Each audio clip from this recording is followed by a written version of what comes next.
Da meno di 50 a 100 creators, con un boom di visualizzazione o di engagement, come si dice in gergo, a 2 anni dal lancio del progetto Veneto Creators, un progetto fortemente voluto dal presidente Luca Zaia, i numeri sembrano dar ragione a chi appunto ha ideato questo progetto. L'ulteriore salto, si parla di Veneto Creators 3.0, oltre 20 istituzioni coinvolte e appunto questi altri creator che avranno il compito di raccontare il territorio, soprattutto nei suoi aspetti più nascosti, perché c'è un Veneto che non ha bisogno di essere comunicato e invece c'è molto altro appunto da raccontare, e su questo si punta con questo ulteriore step.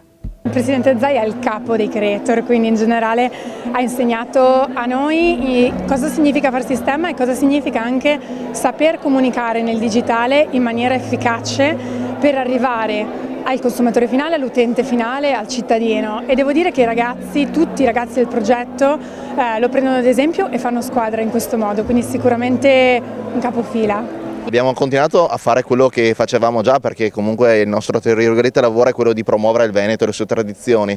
Quello che però ci siamo concentrati è andare a raccontare magari degli angoli più nascosti che neanche noi conoscevamo, e grazie alla Regione siamo venuti a conoscenza veramente di alcune realtà che non ci aspettavamo che potessero esistere in Veneto. Quindi abbiamo fatto ad esempio una cosa bellissima come in canoa nel Delta del Po, che uno dice ma in canoa sul Delta del Po, invece si può fare anche questo in Veneto. Io sono una Veneto Creator internazionale, perché io sono d'origine bellunese, sono nata e cresciuta a Buenos Aires in Argentina, un paese fatto di immigrazione di italiani, anche di veneti. Io sono stata convocata da Veneto Creators per partecipare e per portare un po' quello che già facevo anche con il mio lavoro di insegnante, di giornalista, il mio programma di radio, che è portare un po' quel Veneto che si vive qua nei discendenti di bellunesi e veneti come me in Argentina, ma anche in Sud America, in tutte le parti del mondo. Il tuo profilo è stato scelto secondo te perché? Tu come ti racconti sui social?